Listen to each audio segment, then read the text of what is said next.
다음 페이지입니다. 이제 기존 학교에서는 180 단위라는 표현을 썼다면 학점제로 바뀌게 되면 학점이라는 표현을 쓰게 되고요. 174 학점으로 줄어들게 됩니다.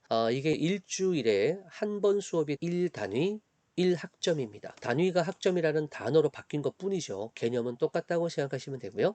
대신 17주 수업이 16주 수업으로 일주일 정도 수업 시수가 줄어드는 건 있습니다. 창의적 체험 활동도 굉장히 크게 바뀌는 부분인데요. 이 부분도 제가 첫 페이지에서 보여드렸던 교과에서 변화 생기는 공통 과목에서 융합 과목이 들어온다고 그랬죠. 그 융합 과목의 중요성만큼 창의적 체험 활동에서도 큰 변화가 하나 있는데요. 기존의 자율 동아리 봉사 진로, 우리가 자동 봉진이라고 했었습니다. 이 네 가지 활동이 그대로 유지되는 건 맞습니다만 동아리와 자율 그리고 봉사활동은 그대로 유지가 되는데요. 자율활동이 크게 두 가지 형태였습니다. 학교 자치활동과 그리고 탐구형 활동 두 가지가 있었는데요. 자치활동은 그대로 남아 있습니다. 그런데 탐구형 자율활동을 진로활동과 엮어서 그리고 교과와 엮어서 교과창체형 융합활동으로 바뀌게 됩니다. 이것도 지금 현재 학생부 종합전형에서 상위권, 최상위권 대학에 합격하는 학생들의 학생부를 분석해보면 이런 활동들이 대부분 있습니다. 그런 내용들을 반영한 것이 아닌가 그런 의도가 좀 보이고요.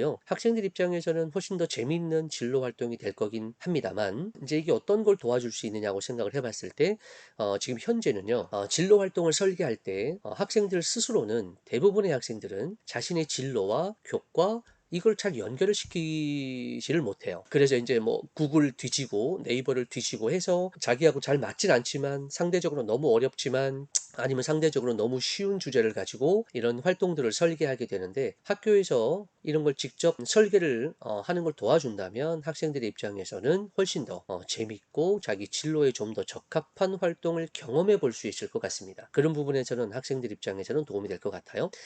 졸업 요건도요. 기존에는 졸업 요건이 별다르고 없었죠. 그냥 출석만 채우면 됐었습니다만 이제 학점제로 바뀌게 되면 이수 기준이 생기게 되죠. 그리고 174 학점을 이수해야 되고요. 그리고 졸업할 때 창체도 18학점이 채워져야 되고요. 그리고 출석도 3분의 2 이상이 채워져야 하죠. 그러니까 이수라는 개념이 생기게 된다는 겁니다.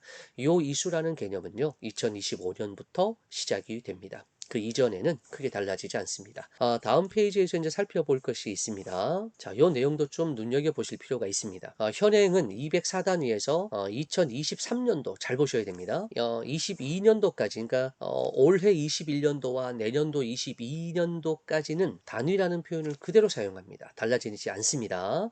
중학교 3학년들은 고등학교 1학년과 달라지는 게 없습니다. 그런데 중학교 2학년 학생들은 고등학교 1학년이 되는 2023년도에는 단위라는 표현 대신 학점이라는 표현을 사용하게 됩니다. 그리고 204단위에서 192학점으로 고교학점제에 적용이 되고요. 교과 174학점에 창의적 체험활동 18학점으로 바뀌게 됩니다. 아마 이때부터 창의적 체험활동은 앞 페이지에서 봤었던 융합형으로 도입이 될 가능성이 크다라고 보여지고요. 교과 174학점에서 우리가 2022 교육과정을 배우는 게 아니고요. 2015 교육과정으로 해서 교과 174학점이 이수해야 된다는 것이 특징입니다. 이수 미수의 개념은 아니지만 174학점을 배우게 된다라고 생각하시면 될 것 같아요. 이수 미수는 2025년도부터 적용이 됩니다. 다음 페이지에 보시면 선택 과목에서 제가 또 보여드리고 싶어서 갖고 왔는데요. 현행 교과에서는 보통 교과에서 공통 과목, 일반 선택 그리고 진로 선택 세 가지였는데 개편이 되게 되면 선택 과목에 융합 선택이라는 게 들어오고요. 교과와 교과 사이의 융합 그리고 실생활과 연계된 응용 교과가 새로 들어오게 됩니다. 2022 개정 교육과정부터 시작이 되겠죠. 고교학점제가 완전히 적용이 되면 현행과 개선안을 보게 되면 파란색으로 바뀐 부분이 있죠. 이 부분이 이수 학점인데요. 좌측에 있는 거랑 우측에 있는 걸 비교해 보시면 수업 시수가 많이 줄었다는 걸 확인할 수 있을 겁니다.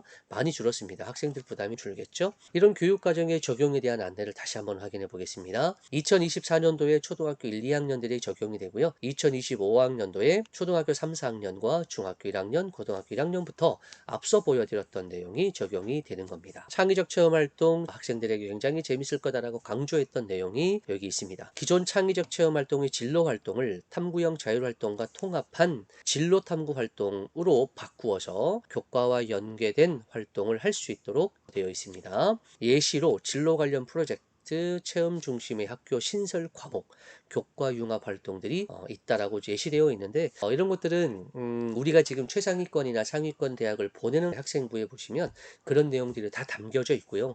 이런 내용들이 이제 일반화되도록 설계하고 있다라는 걸 말씀드릴 수 있겠습니다. 아까 말씀드렸던 거 전체적으로 한번 정리하는 겁니다. 진로 활동, 창체가 자동 봉진이라고 해서 자율 진로 동아리 봉사 활동이었는데 이게 24단위였어요. 개편되고 나면 총 18학점으로 바뀌고요. 진로 탐구 활동이라고 해서 탐구형과 교과형 진로가 융합이 된 탐구 활동이 새로 생겨서 9학점으로 잡힙니다. 전체 이수학점의 절반이에요. 굉장히 많은 거예요. 전체 18학점 중에서 딱 절반이 자율 중에서 탐구형 그리고 교과 융합 그리고 진로와 융합된 활동이 전체 창체 졸업학점의 18학점. 굉장히 많은 겁니다. 나머지 것들이 9학점을 차지하고 있죠. 굉장히 이슈가 되는 부분입니다. 창의적 체험 활동의 자율 활동, 진로 활동을 교과 창체 활동으로 통합 개편할 것이다. 자기주도적 진로 설계 역량 함량을 목표로 주제 중심 학습과 수업 혁신 등을 통해서 교과 융합적 성격의 창체로 바꾸고자 한다. 이런 내용들이 오늘의 전체적인 내용이었습니다. 감사합니다. 다음 시간에도 더 좋은 내용을 준비해서 오겠습니다.